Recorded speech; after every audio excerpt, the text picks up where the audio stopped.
Si Lynn's POV. Asawa ko, ano ba? Baka gising pang mga anak natin. Ang likod-likod na naman kasi ng mga kamay ni Draco. Pagod sila sa paglalaro. Tsak kung tulog na sila. Bulong nito habang hinahalik-halika ng leeg ko. Yung dalawang kambal ko, nasa kabilang silid lang. At nangangamba ako at baka biglang pumasok sa kwarto namin ng asawa ko. Hindi ko naman yata papayagang makita ng mga to na binabayo ako ng daddy nila. Lalo na't may muwang na rin ang mga to kahit na papano. Tanging si Gray lang ang nakahiwalay na sa kwarto namin. Natutulog na ito sa sarili nitong kwarto. Napasinghap ako ng pisilin nitong hinaharap ko. Draco, baka pumasok si Nikira. Nakagat ko ang ibabang labi. Umiinit ng buong katawan ko, lalo na't ramdam ko na naman ang kargada nito. Hindi naman kasi namin nilak ang pinto para makapasok anumang oras ang dalawang kambal. Kuminsan kasi natutulog si Nikira sa tabi ko. Okay, sisilipin ko lang sila. At saka ito tumayo, nakatagilid ako at ipinikit ang mga mata. Narinig kong pagbukas-sara ng pinto. Napamulat ako nang hinahalikan ako nito hanggang sa patihayain ako nito. Tulog na ba sila? Nakagat ko ang ibabang labi. At tuluyan na nga akong inangkin ni Draco. Nang biglang manlaki ang mga mata ko, nang marinig ko ang boses ni Nikira. Asawa ko, ang anak natin, gising. Nilingon kong asawa, nakatingala ito habang nakapikit. Sarap na sarap ito. Mahihin ng katok ang nagpakabog sa dibdib ko. Mami, gising pa kayo? Mami! Gulat ako na patingin sa asawa na patuloy lang na bumabayo. Nilak pala nitong pinto. Draco, si Nikira! Ngunit hindi pa rin tumitigil si Draco. Impit ako napapadaing. Mom, are you crying? Nakagat ko ang ibabang labi. Nasa labas pa rin ito ng pintuan. Pareho kami natigilan nang marinig na umiiyak na si Nikira. Why are you crying, princess? Rinig kong tanong ni Daniel sa kakambal. Rinig kong naiiyak si mommy. Parang nasasaktan si mommy. Rinig ko rin si daddy. Let's sleep na. I'm sure tulog na sila mommy. Nananaginip ka lang ng gising. Nagkatinginan kami ng asawa ko at talagang namimil yung mga ngiti nito. Inirapan ko naman to. Binigyan naman ako ng mapusok na halik at saka ko nito kinalo. Mommy, let's go na. Napangiti ako sa mukha ng anak kong si Nikira. Kanina pa to nagmamadali. So sorpresahin kasi namin ngayon ang asawa ko sa opisina nito. Bukas ng kaarawan ni Draco. Wait lang, princess. Nagpapaganda pa si mommy. Nang bigla itong tumakbo palapit sa akin. Hinawakan itong laylayan ng dress ko. Maganda ka naman, mommy ah. Bigla ko tong nilingon. Pinisilang nakakagigil nitong pisngi. Nagpapaganda pa lalo si mommy. Para lalong mahalin ni daddy. Bigla na lang tong napahagik-hik. Tumalon-talon pa. Tinignan ko sa malaking salamin ko anong ginagawa ng dalawang lalaki. Si Daniel nakaupo lang habang hawak-hawak ang malaking Batman nito. Samantalang si Gray naman nanunood sa tablet nito. Nakakunot ang noo nito at tutok na tutok sa pinapanood. Let's go na! Ready na si mommy! Wika ko sa tatlong anak. Sabay-sabay pang mga to na napalingon sa akin. Yay! Tumalon-talon si Nikira at talagang nauna pang tumakbo sa may pintuan. Halatang excited na makapunta sa daddy nito. Ito ang unang pagkakataon na madadala ko ang mga to sa opisina. Siguradong magugulat ang asawa ko. May dala rin kaming cake at ipapahabol na rin ang mga pagkain na in-order ko. Gusto ko kasing sabay-sabay na kaming kumain sa mismong opisina nito. Nanay Len, alis na po kami. Mag-iingat kayo anak at saka nito hinalikan isa-isang mga anak ko. Natatawa ko talagang hindi mapakali ang prinsesa ko. Kanina pa ito tumitili at panay talon. Ang likot-likot din sa loob ng sasakyan. Princess, ang likot mo! Simangot na mukha ni Daniel at talagang binilatan pa ito ng prinsesa ko. Sabay irap sa kapatid, ngunit kalaunan ay humagikik din at sa kaniyakap ang kapatid at hinalikan sa pisngi. Ngiti-ngiti naman si Daniel. How about me? At nagsalos din ng panganay. Napahagik na malakas si Nikira talagang napatingala pa to sa kakatawa. Niyakap nitong Kuya Gray at saka hinalikan sa pisngi. I love you, Kuya. I love you, Alejandro. Pasi ko pagpipigyan ng matawa ni Gray na sumalubong ang kilay ni Daniel. Ayaw na ayaw kasi nito na tinatawag na Alejandro. Napapangitan daw ito. Hindi ko nga akalain na sa murang edad nito, makakapag-isip nito ng mga bagay na yon. I told you, Nikira. Daniel lang itawag mo sa akin. Ganito kapag naiinis sa kambal. Tinatawag itong pangalan ng kakambal. Ang hirap kasing bigkasin eh. Sabay hagikik nito, sumimangot na lang si Daniel. Kinarga ko naman si Nikira at nang tumahimik na to. Sobrang likot at ang kulit-kulit.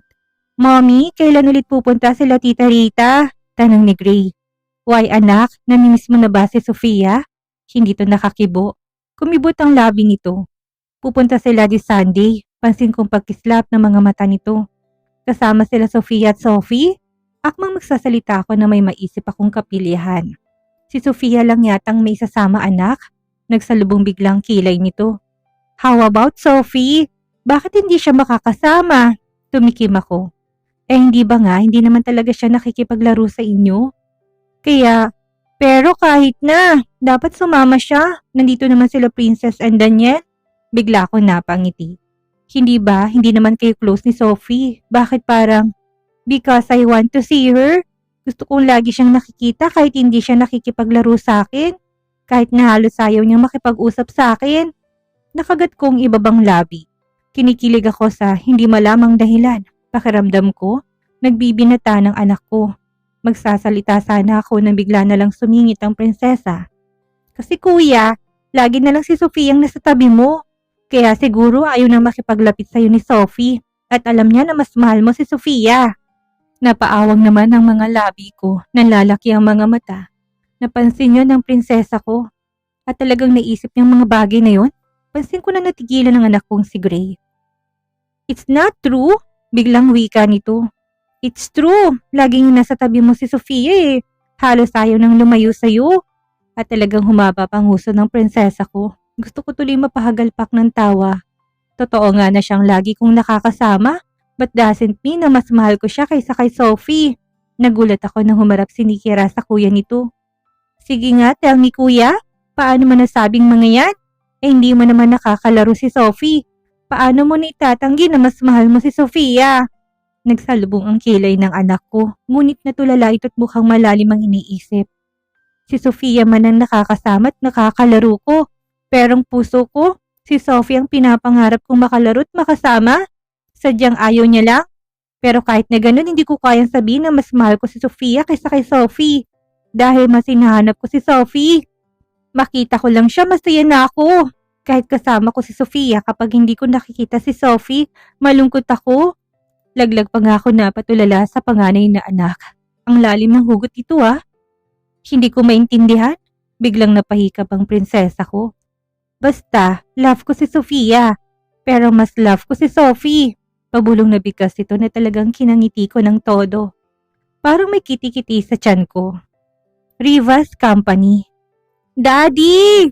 Masayang tili ni Nikira. Kitang-kita ko pagkagulat sa asawa ko. Umaliwalas ang napakagwapong mukha ni Draco. Kaagad itong sinalubong ang prinsesa namin. Hello, princess! Umagikik naman ito ng pugpugin ng halik ng daddy nito. Lumuhod din ito upang mahagka ng dalawang prince. And lastly, ang buong pagmamahal nitong pagkitig sa akin. Giyapos nitong balingkinitan ko at sabik nitong hinuli ang labi ko. Buong pagmamahal na pinailalim nitong halik sa akin. Umigpit pang pagkakayakap nito. Kung hindi sa anak namin, hindi pa kami matatauhan. Nakakarga pa pala ito sa isang braso ng asawa ko. Tawang-tawa ito. You're so sweet, Daddy! Wika nito. Hinalikan naman to sa pisngi ng asawa ko. Of course, princess. Kasi mahal na mahal ni Daddy si Mommy. Isang hagikik ang pinakawala nito saka nagpababa na ito tumakbo sa mga kapatid na nakaupo sa mahabang sofa. Doon naman ako ikinulong ng asawa ko sa matitipo ng bisig nito. Kinawit ko naman ng braso sa batok nito. You surprise me, misis ko. Sabay halik sa labi ko. Kitang-kitang pagmamahal ni Draco. Advance happy birthday. Ako naman ang humalik sa labi nito at talagang hindi ako makapaniwalang magulat ito. Don't tell me na nakalimutan mo. At bigla tong natawa ng mahina. Muntik na asawa ko. Kung hindi mo pa pinaalala, pinisil ko naman ng matangos nitong ilong. Pasaway, mabuti na lang pumunta ako dito. Pinanggigigilan naman itong labi ko. Thank you mahal kong asawa, lalo mong pinasayang araw ko. Napangiti naman ako. Kumalas ako dito upang buksan ang cake na dala-dala namin. Mga anak, awitan na natin si Daddy ng happy birthday. Tumayo naman ng tatlong bata tumawit ng happy birthday. Sumayaw-sayaw pa ang prinsesa namin. Paisa-isa namang pumapalakpak ang dalawang prince habang umaawit. Ako naman tong nakatayo habang hawak-hawak ang cake at nakatapat sa asawa ko. Happy birthday, Daddy! Malakas sa bigkas ang tatlo. Happy birthday, asawa ko! Nangilid ang luha ni Draco sa mga mata. Hinawakan ng bewang ko bago nito inihipan ng candle. Pumalakpak muli ang mga anak ko. Thank you, my beautiful wife. Inirapan ko naman to kunwari. May iyak na kasi to. Walang iyakan at siguradong mauunang umiyak ang prinsesa natin. Natawa naman ito habang nagpupuna sa gilid ng mga mata nito. Muli nitong hinagka ng labi ko. Mahal na mahal kita. Sobra-sobra. Paiiyakin mo yata ako eh. Napanguso ako. Sobrang nag-uumapaw ang puso ko at lalo ko nakikitang buong pusong pagmamahal ni Draco. Hinalikan nitong noo ko. Sorry na po. Hindi ko lang mapigilang bigkasin. Sobrang mahal naman talaga kita, misis ko. Mahal na mahal din kita, asawa ko. Mahal na mahal. Napangiti ito nang patunugin ko pa na may kalakasan ng pag-smackkiss ko dito. Mommy, baba mo na yung cake. Nagugutom na ako. Nakasimangot ng mukha ng prinsesa namin. Kandahaba rin ang nguso nito na ikinatawa naming mag-asawa. Sakto naman na dumating ng mga pagkain in order ko. Masayang-masayang pinagsaluhan namin ang masasarap na pagkain. Paminsan-minsan, hinahaplos ng asawa kong hita ko. May minsan din na pinupulupot sa bewang kong braso nito. Mamaya baby ha?